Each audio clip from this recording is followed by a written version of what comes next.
You're tuning into Black and White Sports on YouTube. The no-holds-barred truth on sports. The main event starts now. All right, Black and White Sports supporters, we're going to talk about the WWE, more specifically, WWE boss Vince McMahon. Now, I don't know exactly what Vince's title is anymore since that Endeavor TKO merging situation involving the UFC, but he has been accused of some very heinous acts.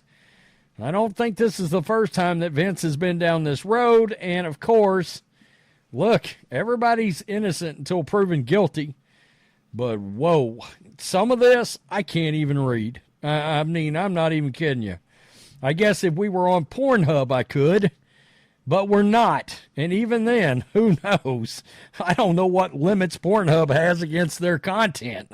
So, TMZ Sports, ex-WWE employee claims he sex trafficked her. Vince McMahon is being sued. Now, what I want to know is, are any criminal charges being filed against Vince in this situation? I haven't seen any, as of yet anyway. As of right now, it looks like it's allegations from a lawsuit, so keep that in mind. A former WWE employee is suing Vince McMahon, claiming he repeatedly sexually assaulted her, sex trafficked her, and then paid her off to stay quiet about all of it. It should be noted, Brock Lesnar is named in this too. There's not much about it, except that she was used to recruit Brock Lesnar. Now, who knows, right? The disturbing allegations were made by Janelle Grant in a lawsuit filed on Thursday in a federal court in Connecticut. Now, we believe that is her, and that is what has went up on a few wrestling websites. It looks like the Wall Street Journal also posted this picture of this person. In the suit, Grant says she met McMahon back in 2019 at a time when she was at rock bottom. Says her parents had just died and she was struggling to find work. However, she says after being introduced to McMahon through a mutual friend, he promised to get her a gig in the WWE. Now, what I want to know is, it does say that Vince paid her off. Did she knowingly, willingly accept the payoff money? Question mark?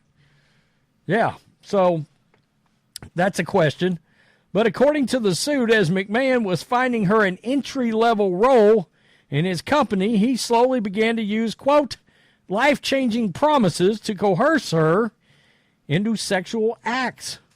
Grant says just after she was told she had a, quote, legal administrator coordinator job with a salary of $75,000 a year inside McMahon's wrestling organization, he, quote, trapped her in an impossible situation. She alleges she feared adverse career and personal consequences and legal retaliation if she just declined his advances, and began to engage in what she called non-consensual sexual activity. But there's all kinds of instances in here. Okay. Grant said it said in the suit, the job she had been given required little work. Okay, so she wasn't having to do much work. In fact, according to the lawsuit, she was assigned an additional role in McMahon's XFL to help fill her time. Grant, though, claims in her suit McMahon suddenly stopped referring to her as a friend and, quote, largely stopped talking to her outside of sexting and fantasy talk. She alleges he forced her to send him explicit pictures, some of which she says he would share with others in the WWE. A short time later, she says he recruited other men and began sex trafficking her. Okay. And guys, it gets crazier from here. Trust me. She says in May of 2020, McMahon organized a three-way with her and her physical therapist. telling her, quote, he would lose a friendship if she did not go through with it. The next, basically, 3 sentences I cannot read on here. Several months later, the suit states McMahon recruited John Laurinaitis, a former WWE superstar who was at the time a high-ranking exec in the company, to, quote, join them. Grant claims McMahon pressed her to send explicit pictures to Laurinaitis. In December of 2020, she says McMahon arranged to have a threesome with Laurinaitis as well. She says in the months afterwards, she was moved to the WWE's Talent Relations Department, where she reported to Laurinaitis. Once that move happened, she stated in the suit that her expectation from both McMahon and Laurinaitis was to, well, get down with him. Yes, I changed that up a little bit, but you get the point. Serve him, so to speak. She says the arrangements left her, quote, miserable and enraged. But, quote, in her years of experience with McMahon, she knew her request to stop would be ignored at best or used to destroy her career and reputation at worst. Granted stated in her suit in June 2021, McMahon and Laurinaitis raped her in Laurinaitis' office. She says at the outset of the encounter, she told them no, please stop, and that is that it did not stop. Let's put it that way.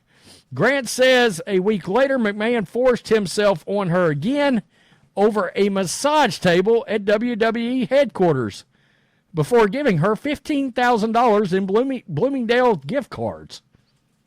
What? Grant also alleged in her suit that McMahon used her to help him sign a WWE superstar. The suit describes the talent as, quote, a world-famous athlete and former UFC champion. The Wall Street Journal reported Thursday this was Brock Lesnar. There's Brock right there. In the suit, Grant claims McMahon ordered her to create, quote, personalized sex content for the WWE superstar. She was also says he advertised an encounter with her to the wrestler while trying to negotiate a new booking contract. Ultimately, Grant claims in her suit McMahon distanced himself from her in January of 2022, claiming his wife, Linda McMahon, had found out about their relationship. Grant says all led to McMahon's request is that she signed a non-disclosure agreement. Is this Deshaun Watson? In the lawsuit, Grant says she agreed to be paid $3 million to sign the non-disclosure agreement, but she claims that after receiving $1 million, McMahon didn't make further payments. Grant says she's been traumatized by the whole ordeal and is now seeking an unspecified damages, as well as for a judge to invalidate her NDA. Meanwhile, McMahon, the WWE, and Laurinaitis have not publicly commented on the suit. Wow. Okay.